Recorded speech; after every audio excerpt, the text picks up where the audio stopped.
Hello friends, welcome to my YouTube channel the way pace education.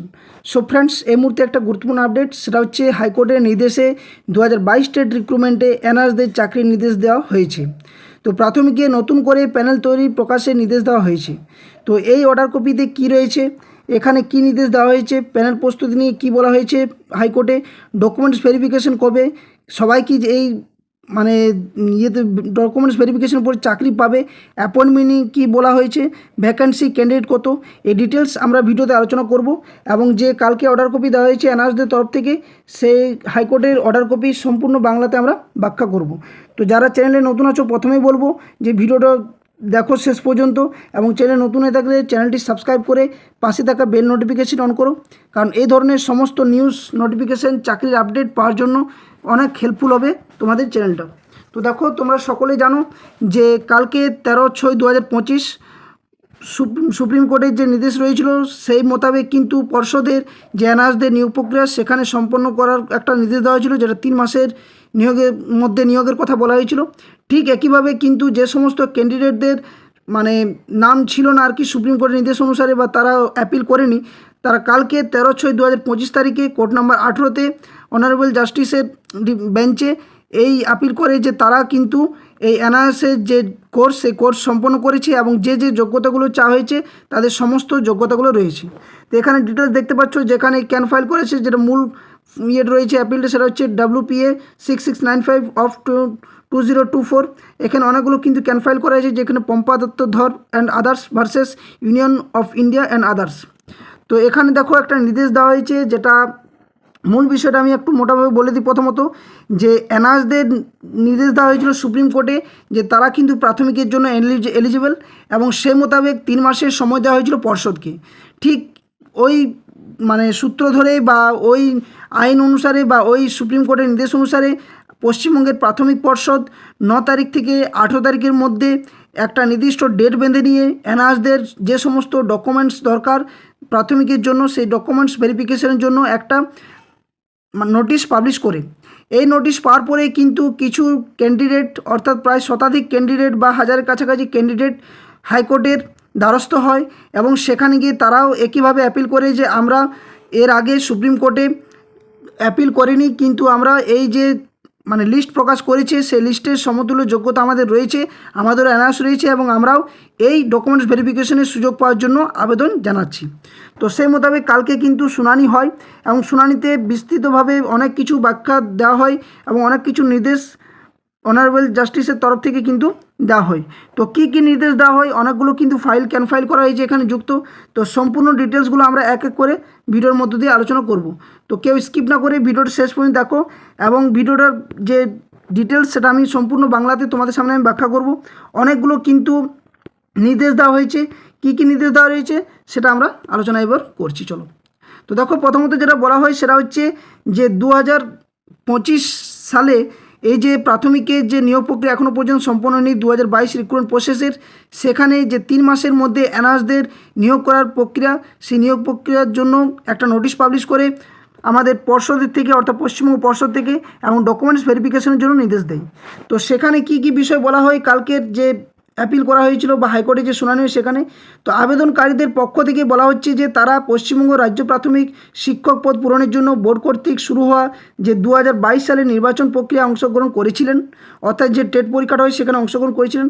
আরও বলা হচ্ছে যে আবেদনকারীরা 10 আগস্ট 2017 তারিখে যে চাকরিরত ছিলেন এবং 18 মাসে যে ডিএলএড সম্পন্ন করেছেন, এটা তারা কালকে কিন্তু মানে হাইকোর্টে কিন্তু বলেন। তারপর কী হয় না, এটা কিন্তু বলা হয় যে এই ওডিএল মোডটা 1 এপ্রিল 2019-এর আগে, যেটা এনআইএস অর্থাৎ national institute of opening school এর মাধ্যমে কিন্তু তারা এটা সম্পন্ন করেন।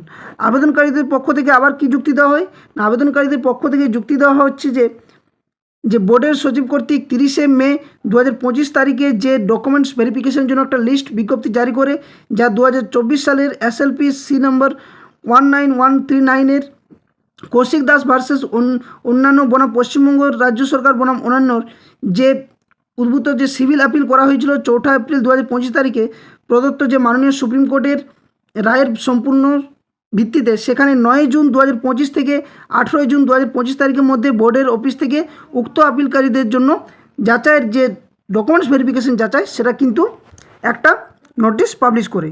সেই ভিত্তিতে তাদের বলা হয় যে তারাও কিন্তু সেই একইভাবে সমতুল্য যোগ্যতা অর্জন করেছে এবং তারা যেহেতু সুপ্রিম কোর্টের দ্বারস্থ হয়নি, বর্তমানে হাইকোর্টের দ্বারস্থ হয়ে তারাও এই ডকুমেন্টস ভেরিফিকেশনের সুযোগ পাওয়ার জন্য আবেদন জানাচ্ছি। এখানে দেখো পরের পয়েন্টটা কী বলা রয়েছে, এখানে বলা রয়েছে যে মাননীয় সুপ্রিম কোর্ট এই বিষয়টি বিবেচনা করে যে 4 এপ্রিল 2025 তারিখে যেখানে কৌশিক দাস মামলায় রায় দেন যে নিয়োগ কর্তৃপক্ষ কিছু পদক্ষেপ নেওয়ার নির্দেশ দেওয়া হয়েছিল।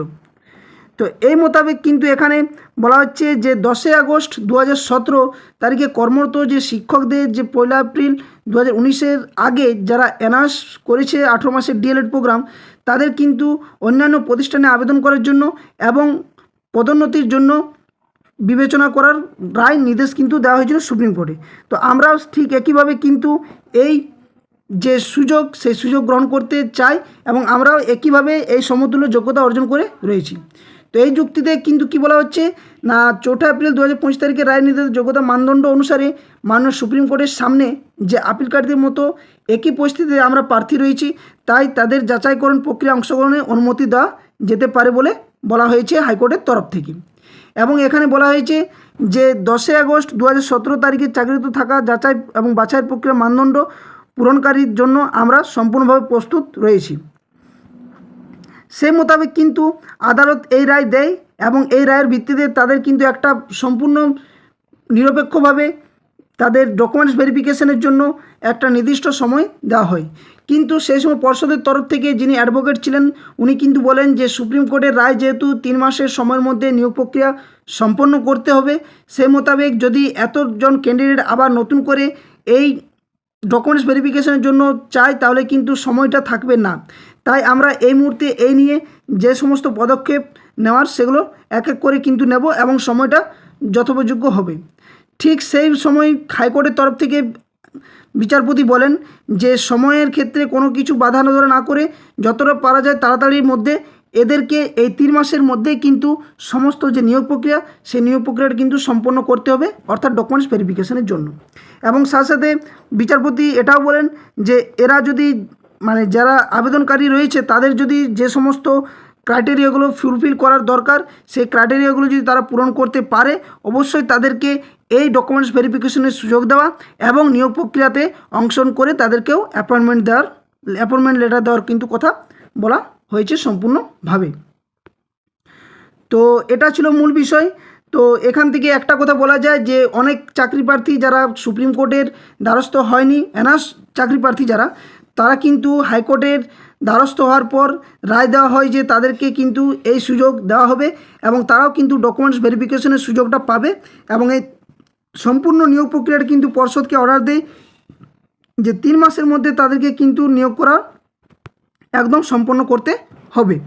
ওকে, তো এটাই ছিল আজকের যে মূল বিষয় ভিডিও, যে এখানে কিন্তু এনআরএসদের সম্পূর্ণভাবে সুযোগ দেওয়া এবং তাদের ডকুমেন্টস ভেরিফিকেশনের জন্য যে লিস্ট প্রকাশ করা হয়েছিল পর্ষদের তরফ থেকে, সেখানে যে লিস্ট সেই লিস্ট মোতাবেক এই নতুন যারা আপিল করেছেন তাদেরকেও কিন্তু এই লিস্টের মধ্যে প্রকাশ করার জন্য বা এই লিস্টে তাদের নাম প্রবেশ করানোর জন্য আবার নতুন করে একটা লিস্ট পাবলিশ করতে হবে। যাই হোক, এটাই ছিল তোমাদের আপডেট। তো আশা করছি ভিডিওটি ভালো লেগেছে। যদি ভিডিওটি ভালো লেগে থাকে অবশ্যই ভিডিওটি লাইক, বন্ধুদের সাথে শেয়ার অবশ্যই করবে এবং চ্যানেল নতুন হয়ে থাকলে অবশ্যই চ্যানেলটি সাবস্ক্রাইব করবে। আর এই সম্পূর্ণ যে পিডিএফটা রয়েছে সেটা আমার টেলিগ্রাম চ্যানেলে প্রোভাইড করে দেবো, তো অবশ্যই তোমরা টেলিগ্রাম চ্যানেলে যুক্ত হয়ে যাবে, সেখান থেকে এটা পেয়ে যাবে। ধন্যবাদ, জয় হিন্দ।